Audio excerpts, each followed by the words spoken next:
Olá a todos que nos acompanham. Esse é mais um episódio da série de entrevistas que estamos realizando para o projeto Bom Senso Brasil. E hoje nós temos a presença do ilustre vereador eleito 2 vezes por Sorocaba, Dilan Roberto Viana Dantas, certo? É Dylan ou Dylan? Dylan Dantas. Dylan Dantas. Dylan Muito Dantas. bom, É. Dilan. Bom dia. Seja muito bem-vindo. Eu sou o Felipe, você é o Luiz. E hoje a gente vai trocar um papo aí sobre desenvolvimento do Brasil, situação atual. E se você puder começar a fazer uma apresentação de você, sua trajetória, se apresentar pra gente. Bom, primeiramente então, bom dia Felipe, bom dia Luiz. É uma satisfação estar aqui. A equipe de vocês aqui, toda ela muito agradável. Vamos falar sobre o Bom Senso Brasil, né? É a questão do programa, então tem muito assunto, né? Tem muito assunto e já estou bastante contente de estar aqui.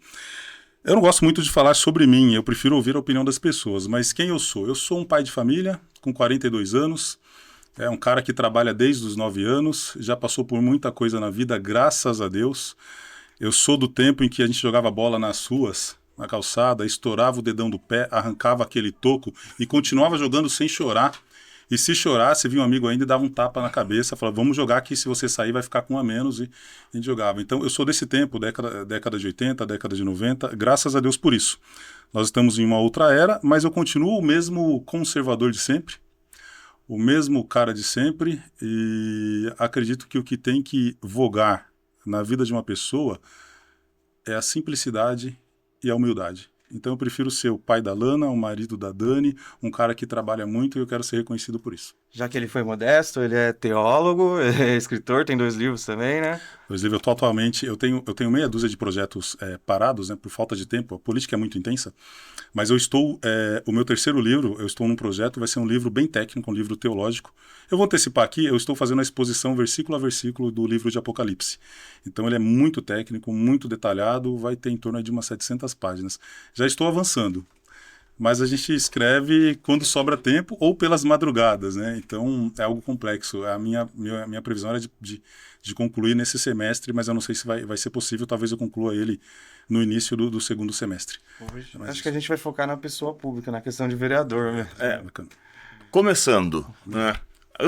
Eu analisei um pouco seus projetos, analisei aí alguns posicionamentos e vi que você é uma pessoa um pouco independente em Sim, relação aí graças a Deus, sim. na prefeitura. Você não tem oposição ou situação. Dependendo do contexto, você tem o seu pensamento. Sim. Tá? Eu não tenho como deixar de perguntar a sua visão hoje, a gente tem que começar com isso, do que está acontecendo em Sorocaba. Como que você está vendo essa situação? É muito triste para a cidade. É algo que traz vergonha, tantas denúncias. Se a gente jogar tudo na esfera da perseguição política, a gente apaga todo um trabalho que vem sendo desenvolvido pelas instituições de segurança há um bom tempo. A gente esquece que há 2 secretários ou ex-secretários condenados pela justiça, um com 10 anos, outro com 23 anos. Isso tem que ser levado em consideração.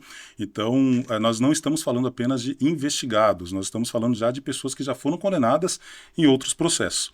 Então, as instituições de segurança fazem seu trabalho. Nós sabemos que a política ela interfere em tudo, em tudo há política, mas nós não podemos fechar os olhos e, pelo menos, ser favorável à investigação. Essa é a questão. Nós temos que ser favoráveis à investigação.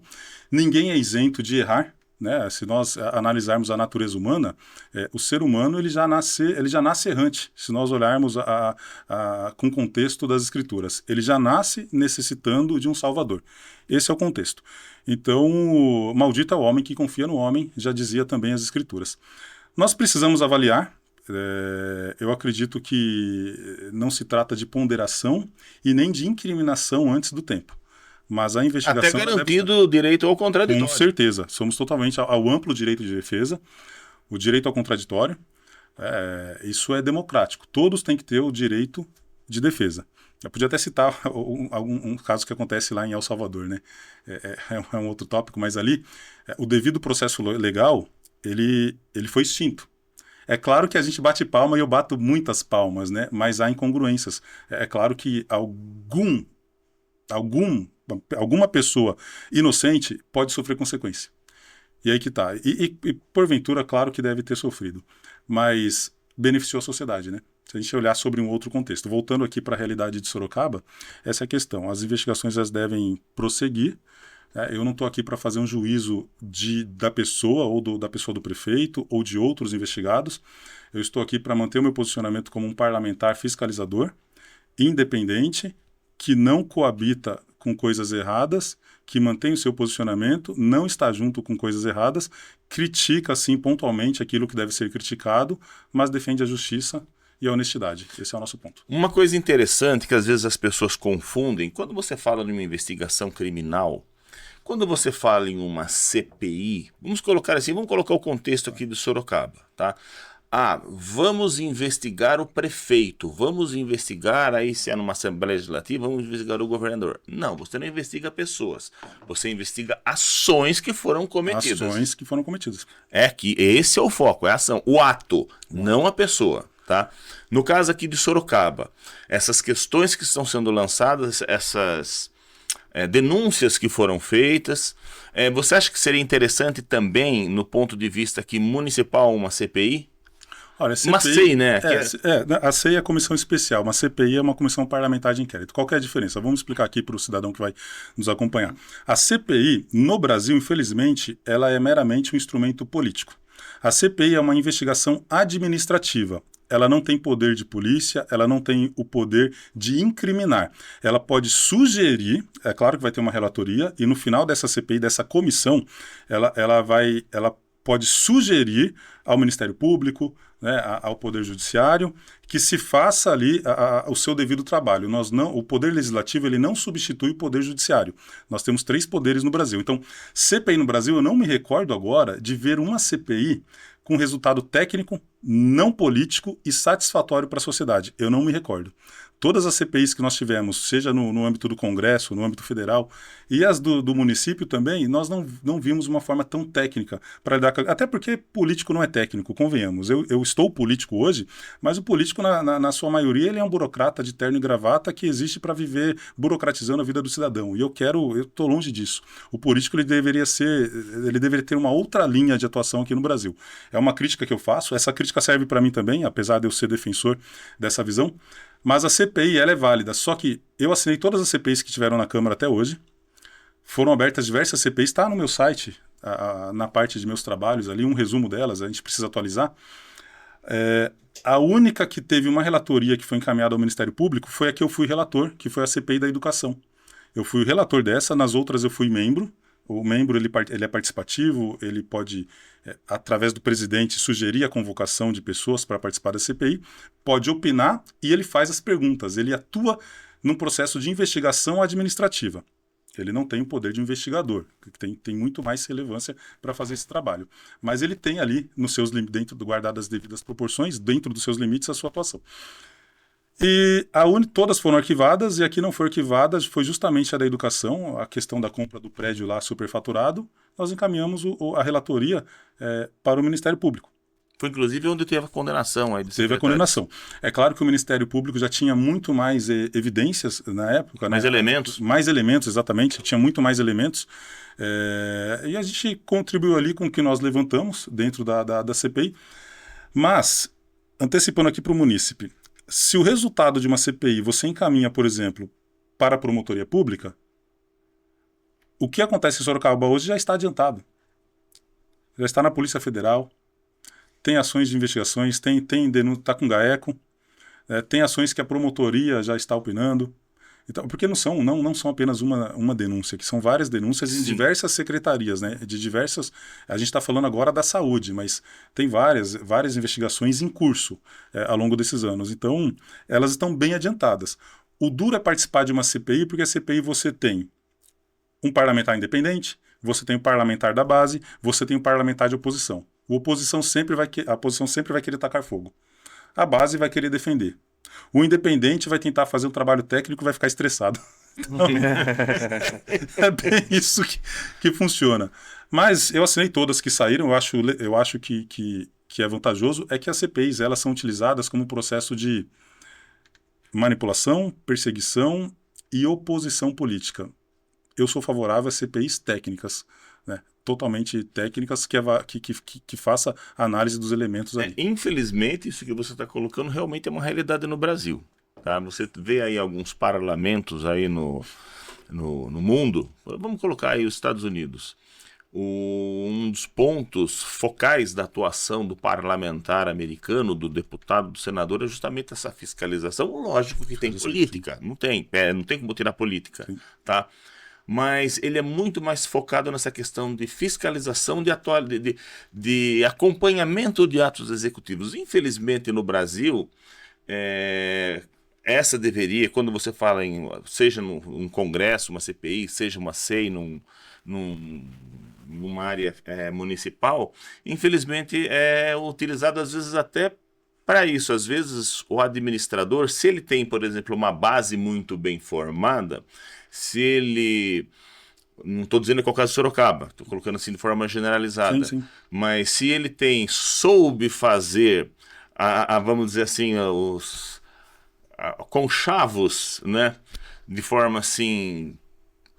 suficiente, ele usa até aquele instrumento para tentar colocar e dar um viés de legalidade em uma De legalidade, para ser até favorável, exatamente. Infelizmente é isso. Infelizmente é isso. Vamos agora numa questão macro. Vamos agora analisar a questão Brasil. Você falou que veio de um tempo aí de 80, 90, eu já vim de 70, 80. 70. Mas Muitas boas bandas de rock nesse tempo. Mas assim, é uma coisa que você colocou, era no tempo que o pessoal jogava bola e para de trelelê e jogue bola, né? E se fizesse uma besteira e viesse chorando para casa, o pai falava, viu, se vir chorando para casa vai apanhar.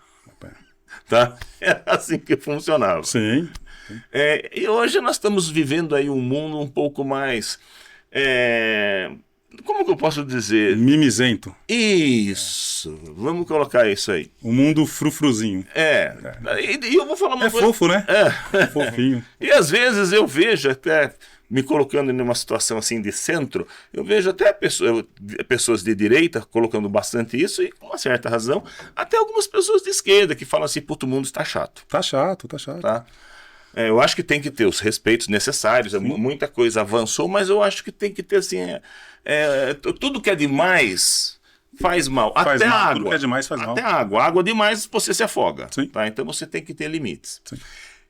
A gente trabalha bastante nessa questão do desenvolvimento do Brasil, que quando você analisa, faz um comparativo aí, Brasil de 30 anos atrás e China e Índia e outros países, você vê esses países deslancharam, viraram potências, a China é indiscutível, e o Brasil ficou para trás. Você acha que hoje se discute muito disso, essas questões aí de, vamos, como você falou aí, o mimimi, e questões práticas e questões práticas, técnicas e necessárias estão sendo deixadas de lado?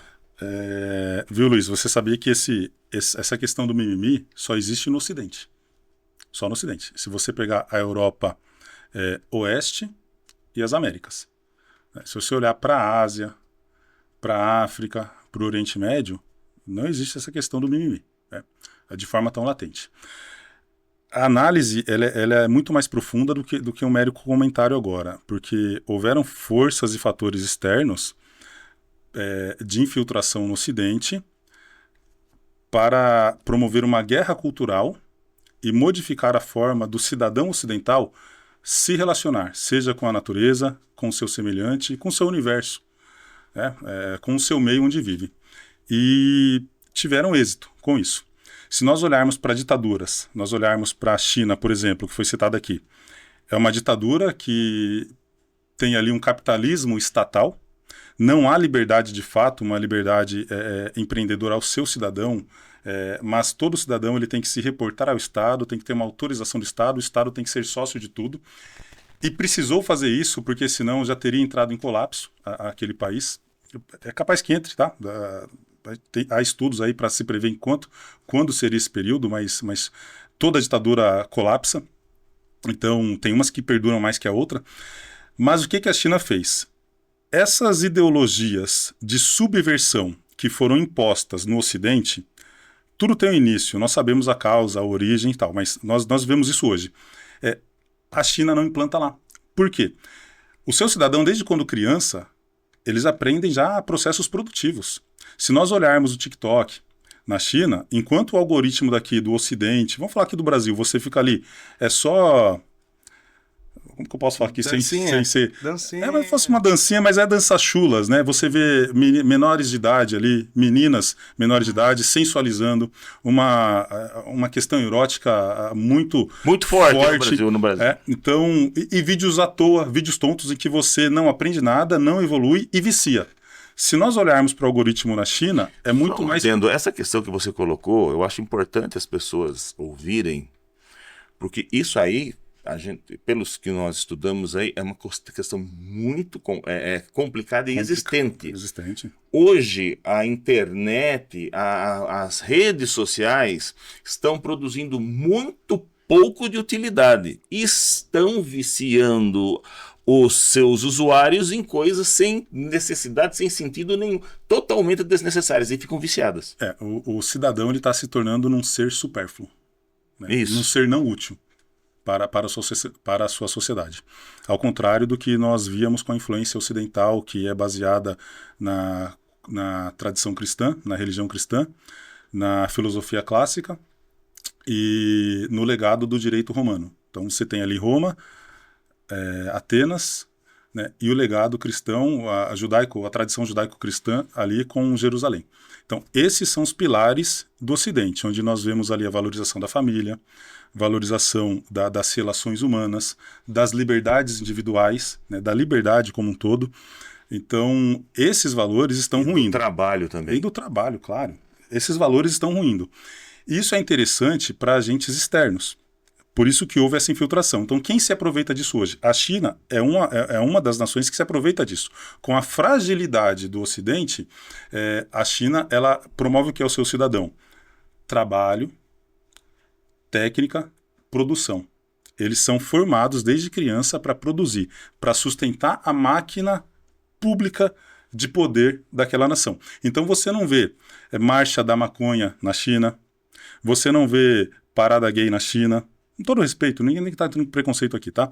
Você não vê, mas lá não tem, você não vê marcha das feministas na China, você não vê uma mulher se manifestando com seios de fora na China. Vão tudo preso. Não, você não vê. Né? E a esquerda radical, a esquerda mundial, defende o modelo de Estado chinês. Mas é contraditório, porque você não tem essas ideologias lá. Você não vê isso na Coreia do Norte.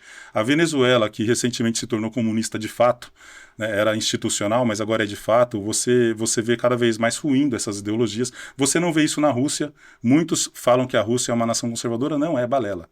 Quem criou o processo de subversão do Ocidente foi a União Soviética, com a sua herdeira Rússia, que está olhando para o Ocidente e rindo do Ocidente nesse momento, porque eles conseguiram vencer uma guerra cultural, uma guerra silenciosa, onde eles não precisaram dar um tiro mais. Muitos falam, poxa, na Guerra Fria quem venceu foi os Estados Unidos. Não, os Estados Unidos perdeu. Ele perdeu ideologicamente. Ele venceu na força, se podemos colocar assim. Mas quem se beneficia de todas essas ideologias do Ocidente são essas nações ditatoriais. Então você fala, poxa vida, então não tem ideologia nessas nações. Tá, mas na China, um cidadão ele é escravizado pelo Estado. Ele trabalha desde a infância, o poder econômico dele é baixo, aí você tem ricos lá também, mas são aqueles que financiam o Estado. Porque toda ditadura, toda nação ditatorial, ela precisa de empresas que financiem o Estado. Por quê? Porque o Estado ele não é um gerador de riqueza. Quem gera riqueza é o produtor, é o indivíduo que produz, que comercializa, é o empreendedor que remunera, contrata, produz, comercializa, à base de troca. Então, esse gera valor. E o Estado, ele usurpa valor gerado pelos seus cidadãos para dizer que vai devolver em serviços a ele, e geralmente é um serviço precário, e ele tem que pagar ainda, ele tem que pagar imposto, pagar pelo serviço. Por exemplo, o IPVA, quando foi criado, ele foi criado para nós não termos pedágios. Hoje nós temos o IPVA e o pedágio. Então, a questão é muito mais profunda, né? Ela tem uma origem, ela tem uma causa e ela tem um porquê. Inclusive, o IPVA, quando foi criado, ele era TRU, Taxa Rodoviária Única. Justamente isso, para fazer a manutenção das estradas. E hoje em dia... Mas é isso, é uma análise muito profunda, a gente pode pegar algum desses dias e trabalhar só a questão da origem da ideologia, da influência no mundo ocidental e do seu impacto ao longo de todas essas décadas em todo o globo. Porque hoje nós temos os agentes, os globalistas, que não são os comunistas lá de trás, mas que se aproveitaram dessa ideologia, porque quando ela foi criada, nós vemos ali com a Escola de Frankfurt, com o Gramsci, né, que adotou isso para o Ocidente, foi desenvolvido pela União Soviética, essa subversão ocidental. Cara, eles não acreditavam no seu início que poderia dar tão certo. Mas eu acredito que eles tiveram um conhecimento profundo da natureza humana, que eles falaram, poxa, vamos tentar, vai dar certo sim. É a mesma coisa, às vezes você oferecer cocô para uma pessoa e a pessoa comer aquilo sorrindo ainda. Quer dizer, achando que tá legal. Achando que tá legal. Mas como que isso é possível? Aí entra uma outra questão que só a teologia explica, que é a questão da natureza humana. Né? É uma outra questão bem profunda. Mas esses agentes malignos entenderam isso. Então eles fizeram essa infiltração no Ocidente para poder vencer uma guerra cultural silenciosa, porque nas armas eles eram mais fracos. E toda revolução à base de arma, ela cai. Toda revolução de uma nação que você conquista o poder à base de armas, é por isso que eu sou contra qualquer tomada de poder à força, isso não dá certo por um tempo, tal. A gente já viu aí, no Brasil nós temos exemplos disso, né? Isso não dá certo. O trabalho que tem que ser feito é um trabalho de conscientização, de preparação da cosmovisão, do consciente coletivo. Esse é o trabalho de base que deve ser feito no Brasil, ou nas nações do Ocidente. Das nações ocidentais, porque senão ela vai ruir, ela já está próximo da falência moral, objetiva, racional, e ela vai ruir. E aí você tem duas superpotências, que são os comunistas lá de trás, porque os globalistas não são nada. Tem poder, tem dinheiro, mas não tem poder bélico. Né? Então, quando o Ocidente estiver dominado de fato, com tanta ideologia, aí você vê o poder islâmico, com toda a infiltração, tomando as nações ocidentais, e você vê os comunistas ali também se infiltrando. E eles vão brigar lá na frente. Hoje, eles se unem para combater um inimigo em comum, o Ocidente com seus valores. Ok? Mas eles não são amigos. Eles se uniram por um objetivo em comum. Você vê uma manifestante feminista de piercing, de cadeado no nariz, com tatuagem do Che Guevara, e com a bandeira colorida do movimento LGBTQIA+, e tudo mais, escrito Palestina Livre. Se ela andar dessa mesma forma, lá na faixa de Gaza, na Palestina, no Irã, na Arábia Saudita... Não anda. Não anda, não, vai ser decapitada. Né? Ao vivo, em praça pública. Então, mas ela não entende isso. Ou será que não quer entender? Aí que está a questão da ideologia. Uma questão importante. Quando você coloca essa questão aí do LGBT, dessa, vamos colocar assim, da extrema esquerda. Eu coloco sempre assim, tem pessoal, e eu não considero muito esquerda e direita, eu considero o pensamento mais ortodoxo, o pensamento mais heterodoxo. Quando a gente fala em extrema, seja direita, seja esquerda, para mim... aí você não tem um entendimento correto do negócio, tá? E quando a gente fala aquelas pessoas assim que brigam, né, e faz, por exemplo, a marcha da maconha, que para mim, ou né, passeatas, ou o amor livre do jeito que quiser, eu quero andar do jeito que eu quero, né? Que se coloca assim vamos colocar assim no pensamento hoje, um pensamento mais heterodoxo, ou até de um pensamento um pouco mais extrema esquerda. Eu acho interessante isso, que defende isso, mas essa linha de cultural que se coloca muito até que sempre foi da luta contra a ditadura, que o comunismo tal, que foi contra o comunismo, mas se você for para o país comunista, se você for para a China, ou for para um lugar assim, você não sobrevive lá. Não sobrevive. Lá não é assim. Então você defende uma bandeira, né? Mas os países de esquerda mesmo são extremamente conservadores. E aí que eu acho que talvez seja um pouco o erro do Brasil. Principalmente do Brasil, né? Estamos falando do Brasil. Porque eles analisam as coisas e não entendem realmente, defendem algumas coisas que não sabem realmente como são lá, tá? Estados Unidos hoje. Estados Unidos, o Trump tem as besteiras dele lá, ele faz algumas, né? Faz a bolsa fazer assim, essa tá. Mas assim, vamos pensar no eleitor americano. E aí eu vou colocar um pouco a questão dos eleitores, inclusive europeus. que estão hoje votando na direita e até na extrema direita. Será que esses eleitores, será que o povo americano também não começou a perceber isso? Falou, não dá, eu acho que passou um pouco do limite de razoabilidade de algumas coisas, nós temos que ter um retorno para entrar um pouco mais na normalidade? Eu só tenho um pouco de crítica para entender o que seria uma extrema-direita. Vamos lá. Se nós pegarmos o escopo da ideologia, ela é um círculo. Se a direita começar a extremar, ela vira esquerda. É uma coisa que, inclusive, para mim, extrema-direita e extrema-esquerda, para mim, são uma coisa só. Se você pegar o mapa, se você colocar as ideologias num círculo, vamos colocar, então, vamos colocar a direita aqui, a esquerda aqui. Você vai vindo, aí você começar a se distanciar, você vai extremando cada vez mais. Mas considerando que, independente, pode pôr direita em cima, esquerda embaixo, tanto faz. Mas a esquerda ela já é, para a direita, o extremo. Porque uma vez que a esquerda ela não reconhece as leis naturais, mas é religioso, mas está na Bíblia. Não, gente, lei natural é isso aqui, ó. Eu vou soltar. Por que ela vai cair? Porque é uma lei natural. Lei da gravidade. Acabou. Se eu falar que essa caneca aqui é uma maçã, e aí vem o legislador e ele legisla e faz um projeto de lei que todo mundo obrigatoriamente tem que reconhecer essa caneca como uma maçã. E quem for contra, tá na lei, vai pagar multa, vai ser preso, vira crime. Então é uma maçã. A pessoa comum, ela vai olhar, ela sabe que é uma caneca, mas ela vai ter que falar que é uma maçã para ela não sofrer consequências por causa do legislador. Aí você vem o juiz, você vê o judiciário, aquele que julga, vai falar, peraí, aquela pessoa não reconheceu como maçã, então ela está infringindo uma lei. Eu vou julgar com base na lei. Então aí você tem o legalista, que é o cara ligado à justiça, né, ao poder judiciário. Aí você tem o legislador, que ele é baseado em alguma ideologia, né, para ter defendido aquilo. Mas aí você tem o cidadão. O cidadão, ele olha e ele fala, poxa, isso é uma caneca, eu vou ter que falar que é uma maçã. É onde a liberdade de opinião dele, liberdade de pensamento, isso tudo está dentro da liberdade individual, fica coagida e coibida. É isso que nós vemos nas ditaduras. Né?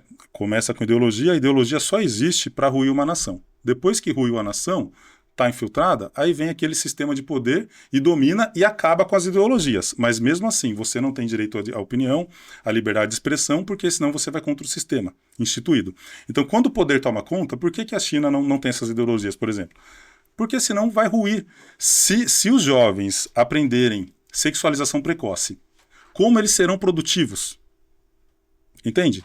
Se as famílias deixarem de viver como famílias, né, criando seus filhos, para viver todo mundo separado, com divórcio, abandonado, as mulheres com mais de 30, 40 anos, tudo separada, não encontra um homem decente, o homem fala que também não encontra uma mulher decente, porque todo mundo casa já achando que vai divorciar.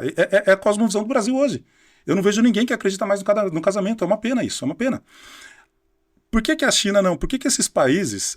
A Rússia, recentemente, ela está dando um valor alto para adolescentes que engravidem. Que eles precisam de taxa de natalidade lá, porque está ruim. Ainda mais com a guerra, tá acabando, né? Tá morrendo muito russo. Muito jovem. Muito jovem e tal. Muitos fugiram do país, já teve quase 1 milhão já quase morto ou totalmente ferido ali na guerra. Eles precisam procriar e a taxa de natalidade estava diminuindo. Por quê? É muita burocracia para você criar um filho. Você tem uma desigualdade social, não questão de direitos, eu estou falando, mas você tem uma conjuntura social em que a pessoa fala, não, eu estou com medo de ter filho, eu não vou ter filho. Aí você vê muitas leis para um lado, por exemplo, eu sou um defensor das mulheres, mas hoje um homem ele tem medo de galantear uma mulher de forma saudável, né, querendo ter um relacionamento sério. Vou até fazer uma situação, no nosso tempo passado. Medo. Nossa, como você é bonita. É maravilhoso, cara. Pô, é a arte da conquista. Mas se você faz isso hoje, você tá ferrado. O que isso tá gerando? Com respeito, nós estamos falando. Claro que com respeito. Não... Eu sou casado desde 2011. Mas como eu galanteei a minha esposa, cara. Eu levei flor no trabalho dela. Ela trabalhava no caixa, né? Eu fui tomar um café com pão de queijo ali, Ela falou, mais alguma coisa? E ela tava com o troco na mão, eu fui pegar o troco, eu falei, sim. Ela, o quê? Não, ela assim, o quê? Achando que eu ia pedir mais coisa, eu segurei na mão dela para pegar o troco, mas segurei na mão dela, eu falei, você. Ela olhou para mim assim, baixou a cabeça, mexeu no cabelo, eu falei, agora. Como é que você pensa? Estamos casados, cara. A gente tá casado. Poxa, desde 2011. Mas que hoje- maravilha. Não, hoje Hoje é cadeia. eu ia pensar 2 vezes. Ou seja, aí os relacionamentos acabam se tornando insupérfluos também. Né? Sem compromisso. Porque ninguém quer assumir um compromisso. Porque o cara fala, pô, vou casar, vou separar, vou pagar pensão. Não vou encostar, porque se de repente ela falar só vale a opinião dela, a minha opinião não vale, de repente se ela mente para me prejudicar por conta de um ciúmes e tal, tô fera. Bom, enfim, por que essas coisas não tem na China? Por que eles valorizam a família lá? Não do modo ocidental, religioso, cristão, mas porque senão a população se torna improdutiva, infértil, ineficaz. Essas ditaduras reconhecem isso, então para você manter o império de pé, você precisa de uma população forte, conscientemente.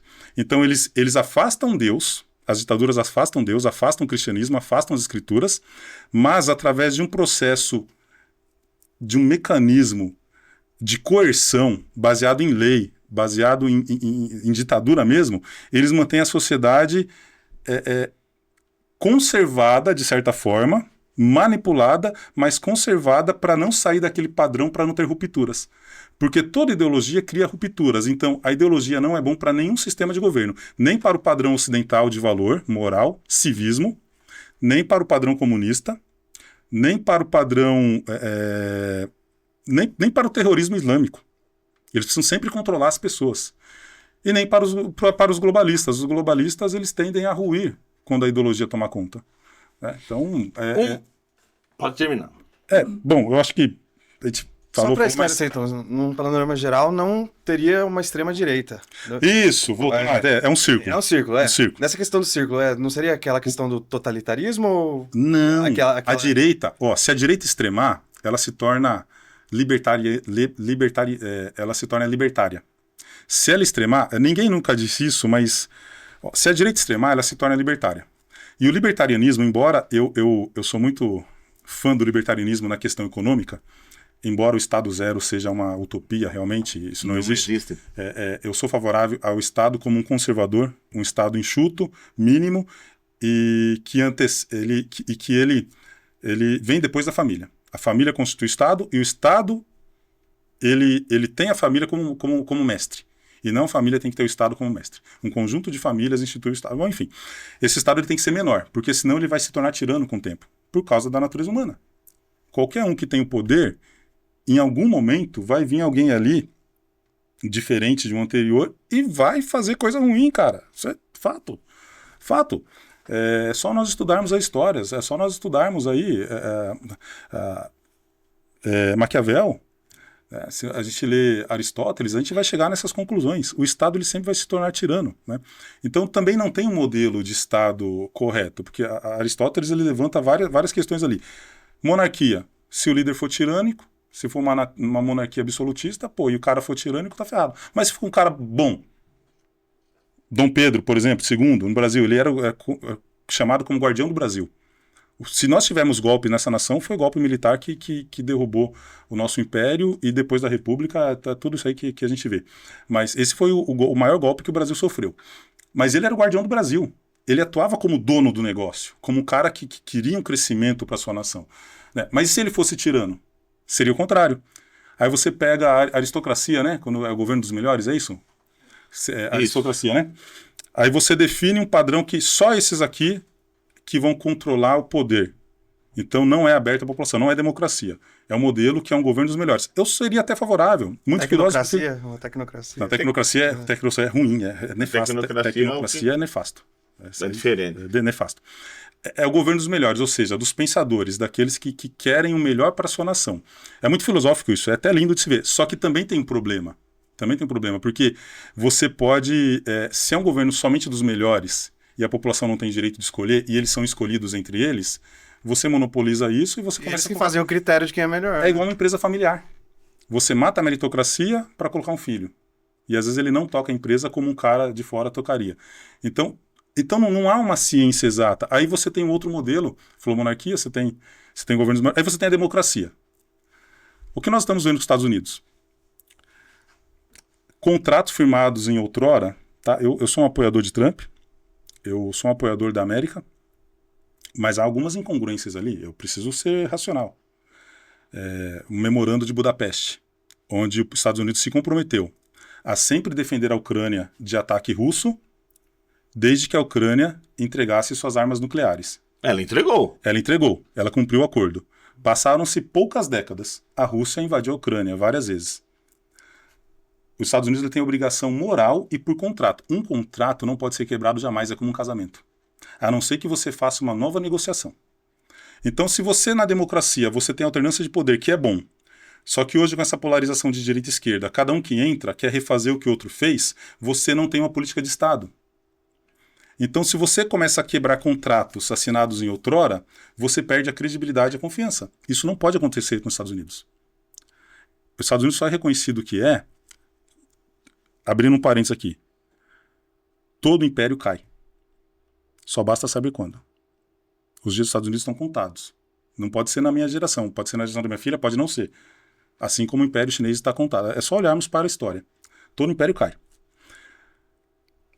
O que mantém, nessa atualidade, uma nação forte e próspera como os Estados Unidos de pé, mais do que o poderio econômico, é a confiança e a credibilidade que aquela nação tem. Por exemplo, eu uso o ChatGPT. Não é 100%. É bonzinho. É politicamente correto também, mas é bonzinho. O Grok está melhor na questão politicamente correta. Mas eu não uso aquele lá da China, lá, o Seeker, né? DeepSeek. Não uso. Não uso. Porque ele não vai me dar todas as respostas que essas outras duas inteligências artificiais dariam. Então, assim, não tem credibilidade. É uma ferramenta que eu não usaria. Inclusive, eu não tenho a certeza, eu não tenho nem TikTok instalado no meu celular. Eu não quero que o governo chinês lá fique recebendo informação minha do que eu acesso, do que eu faço. Às vezes baniu o TikTok, não lembro?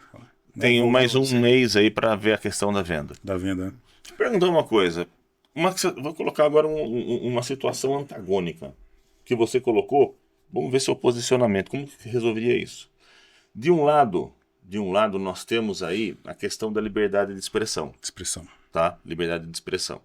Vamos colocar aqui Brasil. Temos a questão que a liberdade de expressão tem que ser respeitada. Só que de outra banda, de outro lado, você vê, principalmente na questão das redes sociais, algumas situações ali, como a gente colocou, que não serve absolutamente para nada. Excelente pergunta, cara. E aí, como que nós vamos equalizar isso? Liberdade de expressão deve ser absoluta. E eu provo. Palavras não machucam. Só para quem se sente machucado. O que machuca é você agredir o outro fisicamente. O que nós precisamos não é ficar dando direito para um jovem se vitimizar a vida inteira achando que ele é perseguido pela sociedade, perseguido pelos pais, perseguido pelos amigos. Muito melhor seria se nós ensinássemos esse jovem a não sofrer com palavras. Pô, cara, tu é gordo. Não, cara, vamos brincar com isso daí, cara, vamos jogar bola. Estamos todos juntos. Os homens se gostam, cara, os homens se respeitam. E é necessário que para ter o vínculo afetivo, para a amizade florir, ele precisa brincar com o seu amigo, cara. Ele precisa olhar pro cara dele, pro amigo dele que é careca e falar, mano, vou dar um tapa nessa careca aqui, pá! Isso reforça a amizade, isso cria um vínculo. Quando você estuda psicologia de forma isenta, limpa, e você entende que nós precisamos ter esses relacionamentos humanos, essas brincadeiras de intimidade, é claro, aí o limite cada um coloca o seu. Nós temos que ter o respeito, cada um coloca o seu limite.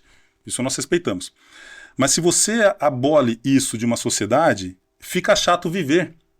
Quando eu jogava futebol na década de 90 na rua, ali a gente tinha o dente quebrado, o zoinho, o zaroio, o bolha, né? O magrão. Mas como a gente se gostava, cara. Mas que amizade. Não existe mais hoje esse tipo de amizade. Não existe. Eu tô lembrando aqui. Não existe. Que eu tinha, a gente tinha. Era lindo, cara. Eu tinha vários. Narigudo, nariga. Eu tinha. Eu não tava nem aí com o meu nariz, cara. Tinha um colega. Pode falar que é grande. O nariz. Você viu como isso fortalece o emocional de um povo? Isso supera depressão, isso supera desafios, isso supera instabilidades, promove alegria, promove vínculo afetivo e amizade. Então, a liberdade de expressão ela tem que ser absoluta. Por quê? Guardadas as devidas proporções, dentro do que é lei, uma lei justa. Aí eu falo o que é uma lei justa. Precisa entender isso também. O que eu sou contra é apologia ao crime. Por exemplo, Se um cara vem defender... Para mim, a apologia ao comunismo deveria ser crime. Ao nazismo, crime. Acho que no Brasil é, né? Sim. Apologia ao comunismo também. Matou 10 vezes mais que o nazismo. São duas ideologias Sim. nefastas, É ridículas. Que mais? Apologia à pedofilia deve ser crime. Deve ser... eu defendo como opção... Não, Não, crime. É crime. Com criança não se mexe. Então, aí não se trata mais de expressão. Se trata de crime. Agora, opinião, os Estados Unidos tem uma lei muito boa. A gente poderia trazer isso para o Brasil. Lá não tem, por exemplo, se você xingar alguém ou você ofender alguém, porque ofensa não é crime. Se você ofendeu alguém e a pessoa te processa, você não ganha. Não. Você só ganha nos Estados Unidos, aí onde a lei tem que ser justa. Você só ganha se a pessoa contou uma mentira sobre você, porque, cara, direito de mentir, assim, todo mundo mente, a todo momento. Você vai prender a população inteira, mata todo mundo. Não existe isso. Se você promover uma mentira sobre alguém nos Estados Unidos, e esse alguém perder um acordo comercial ou tomar um prejuízo financeiro, aí sim ele te processa e você ganha, porque você tem que ser indenizado. Agora, se você ofender alguém, você chama assim, eu não vou falar uma palavra, vou falar uma coisa bem leve aqui, mas de forma didática, para simbolizar. Pô, Luiz, tu é muito bobo, cara. Faz de conta que eu disse palavrão feio. Olha para mim, você é. Sabe o que se alguém... quando eu sou um político, então, político é xingado todo dia no Brasil, né? Se você polariza direita, esquerda e tem um preconceito com os políticos, eu acho que até em devido caso é justo, né? A gente não faz por merecer. Eu tenho que me tirar dessa, mas geralmente o político no Brasil não faz por merecer, mas eu tenho que ter a mente sã, a mente lúcida, para ouvir uma coisa que é mentira na internet, o cara fala, vai trabalhar. Quando a pessoa me manda eu ir trabalhar, eu falo, caramba, né? Poxa, entra no meu site lá, vai na aba Meus Trabalhos, vai no site da Câmara, só para ver os protocolados, me acompanhe. Eu tenho certeza que eu trabalho mais do que o moribundo que você votou. Eu tenho certeza. Eu não estou falando isso com arrogância, não. Eu sei o quanto eu trabalho. Claro, eu sei o quanto eu trabalho. Eu sei o quanto eu agrego de valor naquilo que eu faço. Então eu olho para esse tipo de comentário e eu falo, coitado, o cara simplesmente não gosta de mim. E ele tem que ter o direito de não gostar de mim. Você entende isso? Eu jamais posso tirar o direito dele de pensar o que ele quiser e até de me ofender.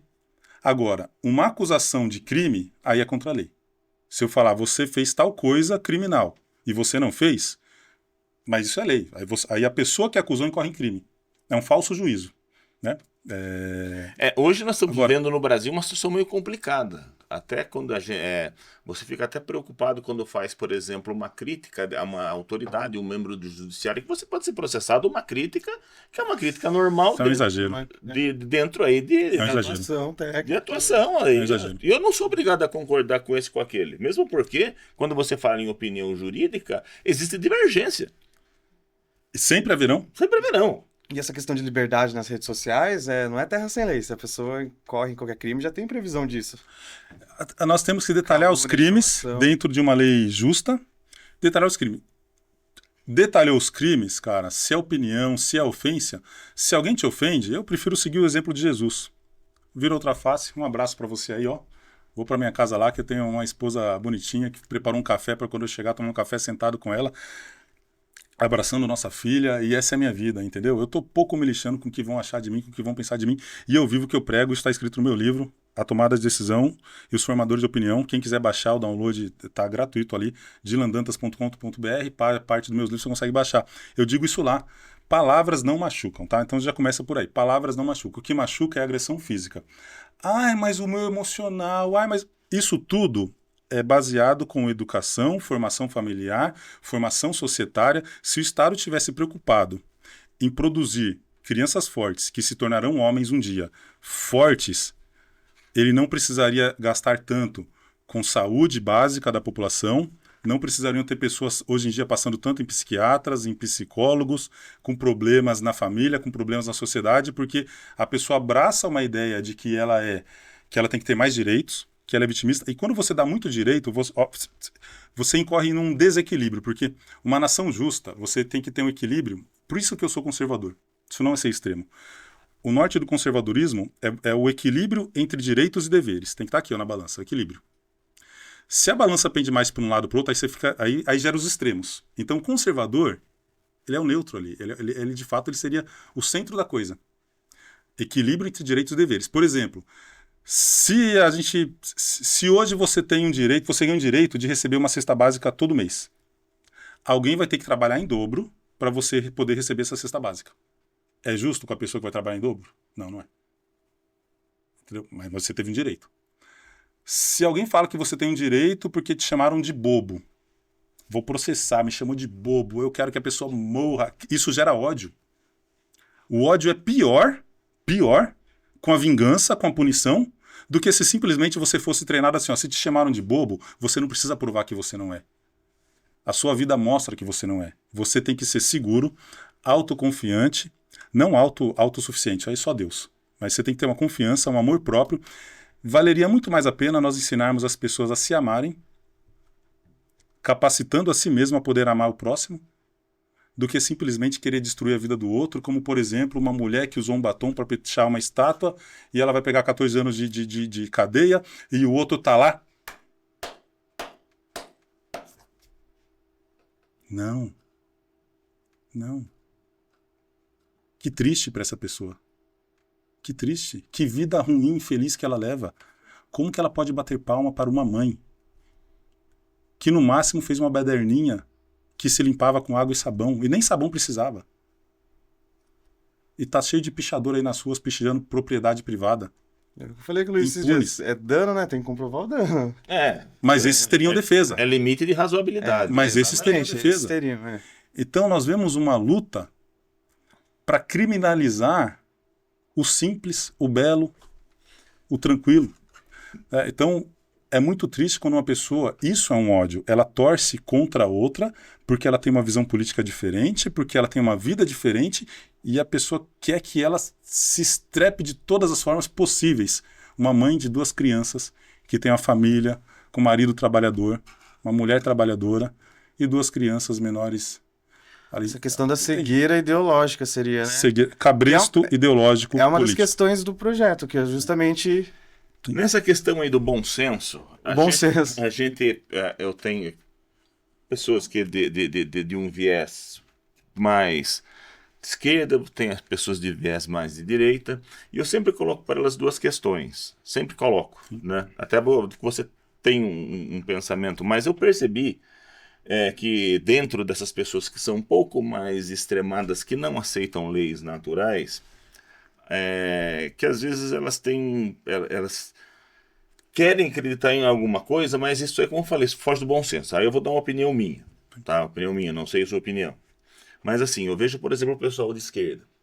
Algumas pessoas falam assim, nossa, você viu? Tinha que morar em Cuba. Você quer morar em Cuba? Mas não, Cuba é bom. Lá é tudo... Fala, você sabe disso. Mas nenhum é o esquerdista. Não. Nenhum desses quer ir pra lá. Não. Só defende. Mas Cuba, eu falei, pô, Cuba? Aí fomos agora na extrema direita. Me vem o pessoal e fala, viu, a terra é plana. Falei, gente, os 2 aqui pra mim, aí como eu falei, já... Não. Olha, de novo, me incomoda esse termo extrema direita, porque até hoje eu sou um estudioso, eu sou um escritor, eu sou um cara que trabalha com formação desde 2010, com aulas, palestrou em mais de 30 cidades, em outros estados, leio muitos livros. A extrema-direita, vamos voltar nesse assunto, você tem o círculo. A extrema-direita, ela quase que inexiste, porque se a direita ela extremar, lembrando que eu sou de direita, mas antes de ser de direita eu sou conservador, e antes de ser conservador eu sou cristão. Conservadorismo não é a mesma coisa que o evangelho, ok? Vamos deixar isso bem claro, para dizer que eu não sou um bitolado. Sim, mas a direita... conservador também, quando as pessoas colocam... Eu também sou um conservador, tá? Mas, assim, quando você fala a questão assim, eu sou um conservador, eu também... Parece até que isso aí é um palavrão. Não é. Pra ser natural. Sabe, eu tenho um pensamento, eu tenho um estilo de vida, eu nasci assim, cresci assim, a minha educação com os meus pais foi assim, eu não tenho problema com o seu pensamento, mas por favor, não tenha problema com o meu, eu penso claro, assim, isso é um grande problema hoje. Com certeza. Parece que quando você tem um pensamento assim, um pouco mais, vamos dizer assim, mais ortodoxo, nossa, você é um bicho. E Mas não antes- é uniforme Mas também, antes, né? não, mas antes da ideologia ela tomar essa proporção toda, então, porque ela veio crescendo de décadas em décadas. Você teve um projeto aí de 100 anos atrás, tá? Para chegar até onde chegou hoje. Mas antes dela tomar essa proporção toda, todo mundo vivia como igual. Guardadas as devidas proporções. Teve a questão racial, que eu sou totalmente favorável, deveria ter sido abolido, sim. Teve a história, ela é ruim nesse aspecto, em muitos lugares. Mas hoje, vamos olhar para hoje, deixa o passado aqui. E o conservador é bem isso. Ele aprende com os erros do passado, ele olha para o futuro não querendo ideologizá-lo, ele olha para o futuro querendo melhorá-lo. Então o conservador, ele aprendeu com o passado, ele vive o presente e ele não quer mudanças bruscas, nenhuma ruptura com a verdade, né, com o social, porque ele sabe que isso pode dar problema. Então ele quer melhorar o futuro e não ideologizar. Então ele é a favor do progresso, ele é a favor do crescimento, do desenvolvimento do ser humano, do desenvolvimento da sociedade. O conservador, ele quer o progresso. Isso é natural do ser humano. Sempre melhorar, sempre crescer e sempre produzir mais. Esse é o conservador, isso é natural. Então ele não é retrógrado. O retrógrado seria o reacionário, que olha para o passado querendo voltar para o passado. O conservador não quer voltar para o passado. Se formos falar de ideologia, tem que conhecer cada uma delas para a gente colocar na mesa e falar o que eu sou, o que eu defendo. Então, assim, voltando ao assunto, se a direita extremar, ela vira esquerda. Se colocar num círculo, vamos colocar direita aqui, esquerda aqui. Esquerda é o oposto. A direita defende, por exemplo, não uso as drogas. A esquerda defende o uso das drogas. A história provou e mostrou e já está comprovado que as drogas destroem a família, destroem a sociedade. Pô, vê como que está a questão do fentanil lá nos Estados Unidos. Zumbis, ambulantes. Vê no Brasil aqui a questão do Cracolândia, a Yasmine Cracolândia de Sorocaba, nosso contexto aqui. Então, As milhares de famílias estão sendo destruídas por causa de droga. E famílias de todos os níveis. E descriminalizar não funciona. Então, a direita, ela vai lutar contra a descriminalização das drogas. E a esquerda vai lutar a favor da descriminalização das drogas. Ou seja, para nós, não existe extrema esquerda, porque a esquerda ela já é um extremo naquilo que ela pensa. Então, se você retroceder um pouquinho girando o círculo, né, você vai ficando menos esquerda, vai indo mais aqui para o centro e tal. Se você melhorar um pouco, você vai para a direita. Se a direita começar a extremar, ela vai se tornar, na minha concepção, libertária. Em que sentido? Se nós pegarmos o livro A Lei de... Qual é o nome do cara aqui? Caramba, peraí. Bastiat, isso. Se a gente pegar a Lei de Bastiat, se nós pegarmos outros que produziram conteúdo e pensamento da esfera liberal, aí você tem uma linha tênue entre o liberal e o libertário. Mises, por exemplo, também defendia a questão. O libertarianismo ele não tem a ver somente com a economia. Eu sou libertário na economia, quase libertário, né? Porque não dá para definir o estado zero. Não existe, mas... O libertário, ele também defende a liberdade total. Opa, aí o conservador ele fala, nós defendemos a liberdade. Só que até a liberdade tem um limite, mas como assim? Primeiro que o cristão ele vai pensar da seguinte forma, a liberdade é enganosa e o pecado atrasa a vida. O conservador ele vai pensar assim, a minha liberdade acaba quando começa a do próximo. Por exemplo, eu não vou andar nu dentro da sua propriedade privada. Eu não tenho liberdade para isso. Então a liberdade tem um limite. Sim. Os textos dos produtores e dos pensadores, e há pessoas muito boas ali, eu aprendo muito com eles, liberais e libertários, eles vão tender assim, liberdade total e a liberdade de amar. Reinterpretado à luz do século XXI, do nosso momento aqui, reinterpretado à luz depois dos anos 2000, e nós olharmos para esses textos lá atrás, eles vão cair no progressismo. Então, o libertário, ele tende a ser progressista cada vez mais. O que é o progressista? Aquele que vai olhar vai defender uma erotização precoce. O libertário não defende isso exatamente. Só que se você entender o conceito de liberdade total, aí eles colocam o tal do PNA, o princípio da não agressão. Você não pode gerar agressão contra indivíduos pacíficos. É legal, eu acho um conceito muito bacana, mas não funciona. Porque vamos supor que um cara comece a fazer defecar de frente à sua porta e colocar o seu órgão genital para fora. E o libertário ele defende que propriedade privada é sagrada, assim como o conservador, é seu. Só que da porta da sua casa para fora não é seu, é livre. Então, se o cara não está na sua casa, mas está na calçada da sua casa, e ele começa a fazer essas coisas obscenas, defecar ali na rua e tal, e você tem criança que fica olhando para aquilo. E ele começar a ter um ato sexual com a mulher dele ali, na rua.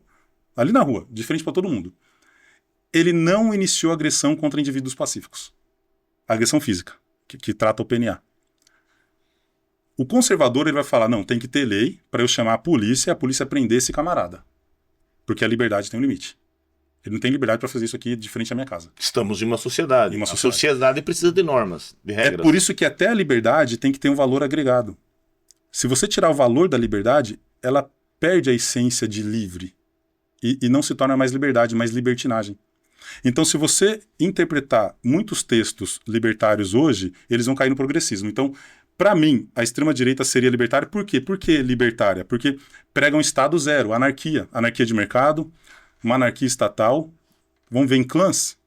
Né? Pô, se nós nos tornarmos libertários de essência aqui no Brasil, vamos ser invadidos pelos países próprios. Porque até eu contratar uma segurança privada, até eu fazer amizade com outro clã, automaticamente vai ter um Estado. É a mesma coisa de um crente desigrejado. Eu falo, eu não gosto de igreja, porque Deus não vive em templos. Concordo, está na Bíblia. Mas a igreja foi instituída. Se aqui a gente começar a pregar, vai virar uma igreja. Estou no estabelecimento, 4 paredes, tal. Só, simbolicamente se torna uma igreja. Então, por exemplo, um desigrejado. Eu não tenho igreja, mas ele se reúne com outras pessoas. Num local, aquele local se torna uma igreja. Então ele está se contradizendo. É a mesma coisa, né? Se nós olharmos para essa essência libertária do Estado zero, da anarquia e da liberdade total, isso para mim, é claro que não há muitas literaturas nesse sentido, porque o que é a extrema-direita para um esquerdista? É o nazista, é o cara racista, misógino. Cara, um conservador nunca, por essência, cara, por existência, por fé, por crença, jamais ele vai ser essas coisas. Jamais. É impossível ele ser. Se ele passar a ser essas coisas, ele extremou, ele saiu da direita, ele saiu do conservadorismo. Isso não combina com a direita. Então não existe extrema-direita. Se a direita extremar, ela vai para a esquerda. Por exemplo, se nós olharmos para as 3 ideologias que eu repudio, fascismo, nazismo e comunismo, essas 3 ideologias são socialistas. Todas elas são de esquerda. Mas a esquerda quer jogar o nazismo como direita. E aí quando você reescreve a história, você domina Todos defendem um Estado totalitário. Sim. Quando você defende, quando você domina as produções acadêmicas e o pensamento acadêmico, você implanta na sociedade que o nazismo é de direita. Nunca foi.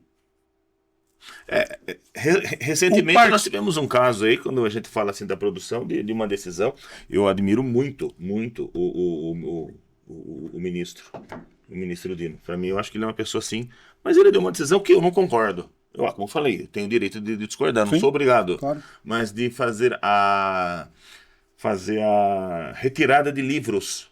Mandou retirar livros. Totalitarismo, não? Quem retirava livros, sabe? E queimava em praça pública, então, assim, eu acho que... Você falou que é de centro, né? Eu sou... Você consegue entender que, assim, toda a opinião que você deu até agora, eu te colocaria necessariamente, sem sombra de dúvidas, na direita. E esse seu princípio de pensamento é de direita. Essa é de direita. Por exemplo, você quer ver? Felipe. Bora lá. Bora lá.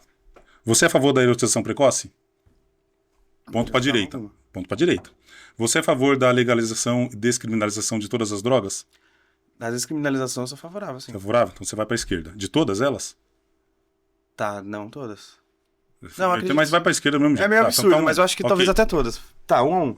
Sim. Vai. Que mais? O que eu vou trazer aqui? Põe para você a descriminalização das drogas, para lá. Você tá na direita. Não, mas você já marcou tudo já. Que mais que eu vou dizer aqui? Você é a favor do Estado controlar os meios de produção? Meios de produção, não. Então você vai para a direita. Você está sendo mais liberal do que conservador com a questão das drogas. É a diferença entre o liberal e o conservador, não pro olhar econômico, né? Mas se você... Que outra questão a gente pode colocar aqui? Você é a favor de mais impostos ou de menos impostos? Não estou falando imposto zero. Estou falando mais impostos ou menos impostos. Ou seja, menos, você vai para a direita. Qual o raciocínio? Mais impostos, você perde até na arrecadação. É só de dar a curva de Laffer. Curva de Laffer, você ganha na quantidade. Menos impostos, você aumenta a cadeia produtiva, você acaba ganhando na quantidade porque vai ter mais pessoas contribuindo. E principalmente numa questão de Brasil, que quando você fala aumentar impostos, é para trazer recursos para serem desperdiçados. Pior ainda. Então, aqui o que nós temos que trabalhar desperdiçado, é diminuir carga tributária e equalizar e dar efetividade e eficiência para o dinheiro que é arrecadado. Senão nós vamos ter sempre aquele tanque sem fundo, que você joga dinheiro e vai embora. Esse é o problema do Brasil. E mesmo se os recursos fossem melhor utilizados do que no Brasil, eu ainda defenderia menos impostos, porque é muito melhor o cidadão consciente dar o destino para os recursos, para o dinheiro dele, do que o Estado dizer como ele deve utilizar aquele recurso. E já provaram também, se você tem uma carga tributária, não digo, como eu falei, não estou dizendo que não tem que ter imposto, tem que ter imposto, tá? Mas assim, de uma forma razoável, não precisa ser uma coisa confiscatória. Você tem mais poder de compra, você tem uma circulação maior de riquezas. Isso é uma coisa também já provada. Com certeza. E riqueza gera riqueza, né? Capitalismo, né? Me diga uma coisa agora. Agora vai a pergunta do bom senso, Brasil. O que nós, na sua visão, para pensar que daqui a 30 anos, nós teremos aí uma nação desenvolvida, uma nação com menos impostos, com mais produção, mais eficiência, mais liberdade. O que nós devemos começar a fazer? Base. Trabalho de base. Estou falando de uma forma segura, de uma forma não tirânica e nada pela força. Eu estou falando de uma forma consciente, democrática, como cidadão. Eu acredito que eu vou explicar, mas o que um conservador? O conservador é aquele que trabalha todo dia para sustentar sua casa, para dar de comer aos seus filhos menores, né? Para contribuir para o bem-estar da sua família como um todo e para fazer a manutenção da sua casa, da sua cidadania e respeita as leis do país onde ele vive. Esse é o cidadão conservador. O cara simples, tranquilo. Trabalha todos os dias. Esse cidadão, quando ele chega em casa, o que ele mais quer é tomar uma ducha, sentar no sofá, dar uma descansada. Então, nós estamos aprendendo a discutir política hoje. Talvez nem 100% de forma sadia, mas nós estamos aprendendo a discutir política. A gente tem que guardar as devidas proporções, porque gente tonta tem em todo lado, né? Eu não vou negar. Não vou negar. Todo lado tem gente tonta. Mas... Os dois lados. Infelizmente, isso sempre vai ter. Né? É um terceiro espectro. Deus também criou os tontos, né? Então, respeitemos aí. Mas olha só. Esse cara, ele quer só cuidar da sua vida, mas ele não quer que o Estado intrometa na vida dele, na sua consciência, na sua liberdade de consciência, na sua liberdade individual, na sua família. Ele quer, por exemplo, se ele quiser ensinar os filhos, não quiser colocar na escola e defender o homeschooling, é direito dele. Ele quer que o Estado não interfira. O Estado, ele se interfere e proíbe algumas coisas e fala, não, você tem que obrigado a colocar numa escola e tal. Tudo bem, a gente pode falar só de homeschooling aqui, se a gente quiser, mas esse é o cidadão conservador. Ele quer ser livre, sem as amarras estatais segurando ele. E poder ganhar o seu dinheiro, empreender e tal, tranquilo, e viver sua vida e pagar seu imposto e respeitar as leis e acabou. E ele quer segurança, ele quer ter o direito de se defender, ele quer ter o direito de se entrar um cidadão, um indivíduo na casa dele, ele poder ter uma arma ali para poder se defender, dentro de todo um contexto, treinamento e tudo isso, né? Bom, esse cidadão, ele não discute tanto, mudou hoje, né? Tá mudando, mas ele não é tão... Ele até discute política hoje em dia, mas ele não é tão militante por causas. Se nós olharmos para a esquerda, é sempre uma minoria muito ativa. E eles têm tempo para fazer isso. Não sei se é por falta de trabalho, o que é, mas eles têm tempo. Uma minoria muito ativa, que faz muito barulho, muita baderna. É só nós olharmos para as manifestações de direita, o quórum exacerbadamente maior. Sempre. As de esquerda, muitas delas movidas por partidos políticos, instituições sindicais ou de outros tipos, que aí você movimenta a massa, mas o cidadão, por livre e espontânea vontade, ele sai da sua casa sem ganhar nada, sem ganhar um pão com mortadela, sem que alguém fala, vamos junto, ele sai da casa dele para ir defender uma coisa que às vezes nem é tão boa. Ele não vai de livre e espontânea vontade, são poucos. Então nós temos uma minoria da esquerda que ela é manipulada, usada como massa de manobra. Lenin chamava isso de idiota útil. Lenin, nos seus escritos, chamava isso de idiota útil. Porque eles são interessantes para os totalitários.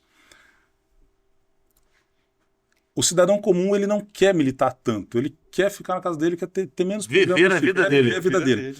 Só que nós temos um problema também com isso. Porque aí eles deixam de fazer, de lutar por causas ou de defender causas, e nós temos um outro lado que faz isso. E sempre fez muito bem feito. Né? Então a solução para o Brasil, respondendo sua pergunta agora, tentando ser mais objetivo, é trabalhar base, crianças. Toda criança vai ser pai um dia, vai ser mãe um dia. E vão ter filhos. A gente tem que pensar na próxima geração. Nós precisamos... Porque eu não acredito que o Estado vai fazer isso. E não é nem papel dele. O Estado tem que ficar quietinho no lugar dele. Esse é o papel do Estado. Não atrapalhar a vida do cidadão. Só que o Estado hoje ele prejudica o cidadão. É o Leviatã. Ele burocratiza, ele dá muitas regras, ele proíbe muito, ele regulamenta tudo. E ele proíbe quem está do lado certo se expressar, na maior parte das vezes. E defende aquele que se expressa de uma forma mais equivocada, se colocarmos assim. Mas olhando para o cidadão, então, esse cidadão comum, ele tem que ser mais ativo na sociedade, e eu não falo só de política. Hoje eu estou na política, mas eu não abandonei, eu vivo o que eu prego. Eu ainda produzo livros, eu ainda tenho trabalhos e projetos culturais, eu ainda atuo em diversas áreas de forma... não como ativista, né, de forma voluntária, que eu atuava antes de ser um político. Porque nós não precisamos somente de bons políticos ou de políticos conservadores, conscientes. Nós precisamos ocupar espaços na sociedade. Mídia, TV, jornais, escolas, universidades. Antigamente, as igrejas tradicionais, eu sou protestante, né, as igrejas tradicionais, elas sempre tinham uma universidade ou uma escola do lado da igreja. Hoje não tem mais a escola do lado da igreja, e nem sequer, em muitas delas, não tem mais nem escola bíblica. Antigamente nós tínhamos em muitas escolas educação moral e cívica. Era maravilhoso quando... Se você pegar os escritos, eu peguei um caderno da década de 70 de uma senhora, falei, meu Deus, não é possível que isso ensinava nas escolas, mas que coisa linda. Sem religiosidade, sem briga entre protestantes, católicos, nada disso. Mas valorizando Deus, valorizando a família, o civismo, o patriotismo. Eu vou falar um pouco, cortando, porque Claro. eu vivi esse tempo da educação moral e cívica. Tá? Na minha escola, né, eu tenho um pouco mais de 40 anos, mas não vou falar a idade aqui. Que eu Não precisa falar a idade. Mas eu estudei educação moral e cívica. E é uma coisa que... Estou fazendo até vamos fazer até não é um contraponto, mas eu acho que algumas coisas de passado, eu acho que deveriam voltar. Claro. Por exemplo, Claro. isso. Porque quando você fala... Hoje, se você falar que vai colocar educação moral e cívica nas escolas, você vai ser achincalhado. Vai sim. Vai. E fui. Eu tentei Tá? colocar aqui. Vai ser achincalhado. Sim. Educação moral e cívica, você aprendia o que é a família, você aprendia o que é o Estado, você aprendia a respeitar o Estado, você aprendia a cantar o hino nacional, Claro, nacional. tá? Você aprendia o que eram as instituições. E a gente hoje coloca assim, o pessoal fala, não, mas isso aí é coisa coisa de direita, Ideológico, né? é ideológico, você quer... Gente, não. Você vai em um país, Estados Unidos, o pessoal põe até a cueca com a cor da bandeira americana. É assim. Sim. Sabe, ele tem um poder, ele tem assim, uma liberdade maior que o Brasil, mas eles gostam do Estado, eles admiram o Estado. E uma das coisas que eles conseguiram fazer assim, uma dominação cultural, como colocar assim, foi justamente isso, passando essa ideia de Estado deles. E hoje você tem muitas pessoas assim que falam assim, não, lá é melhor. Tá, mas é porque você não aprendeu aqui a valorizar o seu Estado. Lá as instituições, vamos colocar assim, as instituições policiais, instituições militares, sabe, elas são admiradas. O policial, o militar, quando volta, obrigado pelo seu serviço. Aqui no Brasil, quando você fala do militar, a pessoa quer chincalhar como se o militar... Gente, a nossa defesa, os outros países não nos invadem, porque nós temos militar, todos mal equipados, mas se você não tem isso, você fica aberto a invasões. Fica aberto a invasões, sim. Polícia, o pessoal... Até estava discutindo assim, né? A gente estava debatendo com um outro entrevistado. O pessoal mete pau na polícia militar. Acontecem erros em todos os lugares. Todos os lugares. Tá? Mas é uma instituição com 80 mil pessoas. Eles fazem 50 mil coisas boas, acontece 2 ou 3 ruins, mas só se dá visão ao que é ruim. E você começa a criar uma situação, nossa, a polícia é ruim. Não, não é. Eu já tive uma filha que foi assaltada, já chamou a polícia 10 minutos depois, tinha 3, 4 viaturas correndo e prenderam o cara. Então a gente precisa começar a voltar até isso e começar a implantar isso, porque senão, sabe, você quando perde o respeito pelo seu país, acabou. Você perde quase tudo, né? Se você perde o respeito pelo seu país. Então, assim, de forma bem sucinta, a solução para o Brasil, eu acredito que está no próprio indivíduo, desde que ele acorde, ele saia daquele estado de sonolência e caia em si. A Bíblia trata muito disso, quando o ser humano cai em si, que ele sabe que acordou para a vida. Poxa vida. Paulo, o apóstolo, ele diz o seguinte: quando eu era menino, eu vivia como menino, eu falava como menino e eu fazia as coisas de menino.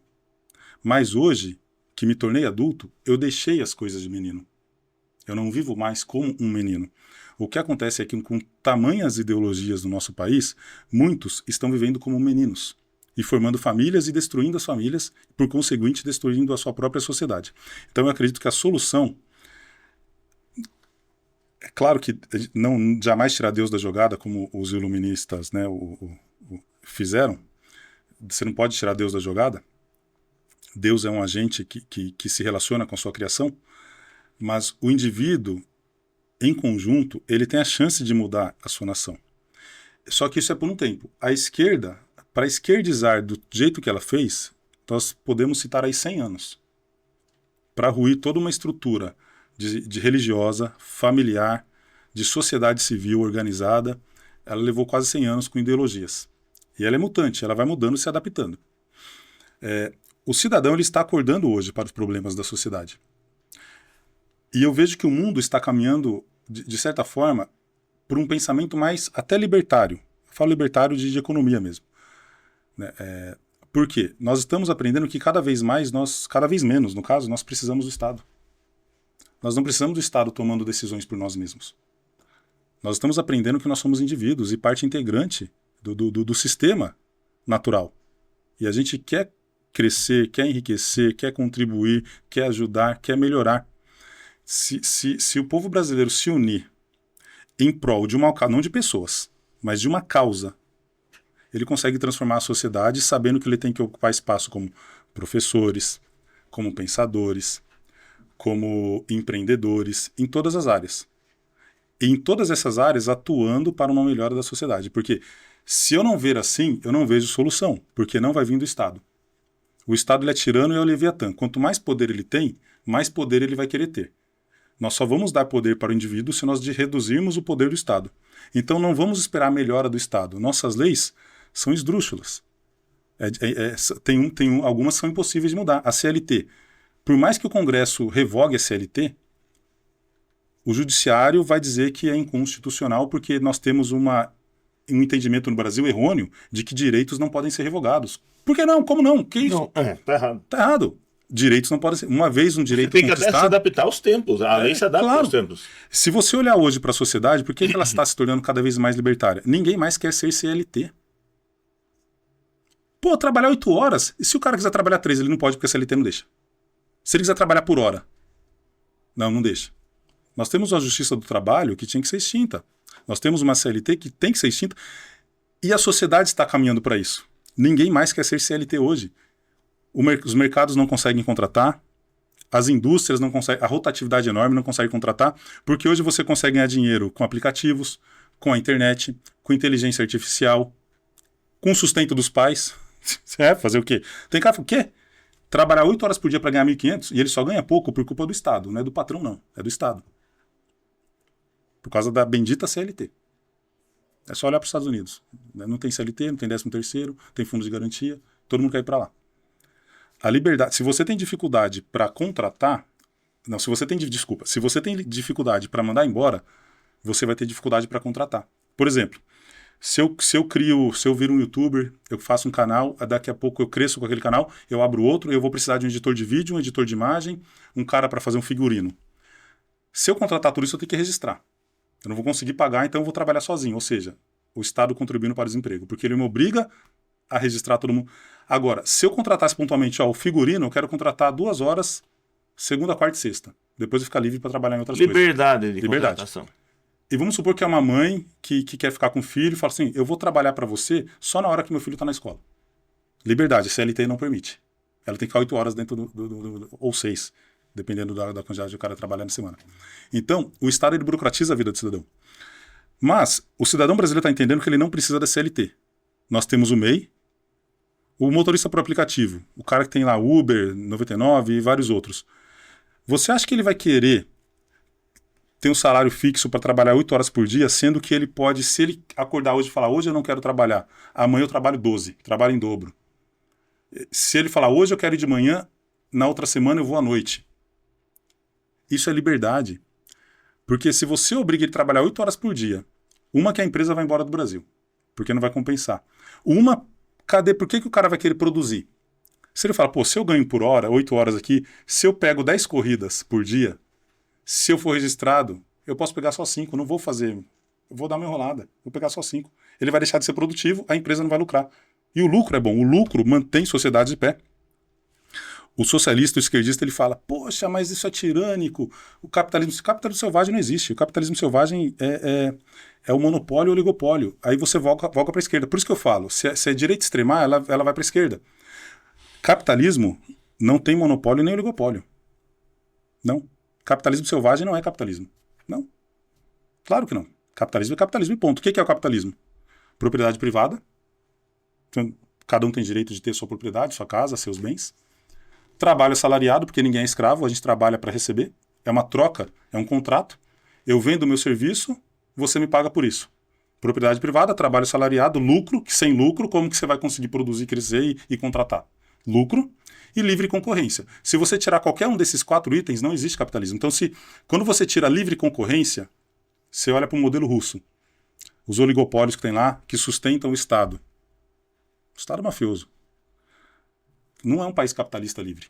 Aquilo não é capitalismo. Você olha para a China. Não é um país capitalista. É um capitalismo de Estado, uma coisa diferente que inventaram, misturado com comunismo, totalitarismo e tudo mais.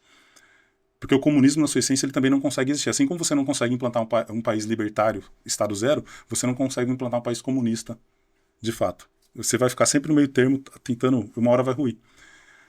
Então, entendendo todas essas coisas, mas, poxa, que assunto chato, né, cara? O que viraliza no Brasil é você fazer gracinha, jogar um vídeo no TikToker, ter 1 milhão de curtida e tal. Se a gente não mudar essa mentalidade e começar pelo indivíduo, cara, não vai começar pelo Estado.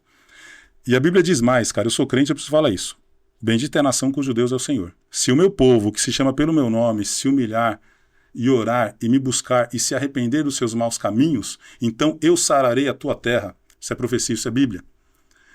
Se o povo lembrar que existe Deus em todo momento, e aqui eu estou tomando o máximo de cuidado para respeitá-lo, porque eu sou um servo dele, se todos entendessem que você não pode tirar Deus da jogada, a nação melhora. Então, para o Brasil melhorar, ele tem que se voltar para Deus, exercer sua responsabilidade humana, cada indivíduo, no seu quadrado, para melhorar. Porque não vai vir do Estado, não vai vir do Trump, não vai vir dos Estados Unidos, não vai vir dos influencers, muito menos dos políticos. Vai vir de cada um. Vai vir de cada um. Por mim, encerrado. Dylan, muito obrigado. Eu falo pra caramba, né? Não, mas- dá pra mas- fazer episódios. Meus assessores estão ali, ó. Esse cara não vai terminar, não? Nós já vamos, pessoal. Tava esperando um gongo. Então... Mas foi muito Vou pegar um bom, pouco foi mais de muito Pô, claro. esclarecedor. Colocamos aí que, assim, até colocando, o Dylan Dantas, vereador, ele é uma pessoa, assim, dentro aí da política, bem, como eu posso falar, muito comentada, que alguns colocam que é extremamente conservador. Não, mas mostrou aí que uma pessoa assim centrada. Eu já ouvi até extremíssima direita. Eu falei, pô, se eu não sei nem Pô, o que é já extrema direita, imagina extremíssima Já direita. escutei isso também, mas foi Meu muito Deus bom. do céu. Tiramos aí muitos ensinamentos. É isso aí. Obrigado, pessoal. Bacana. Até a próxima.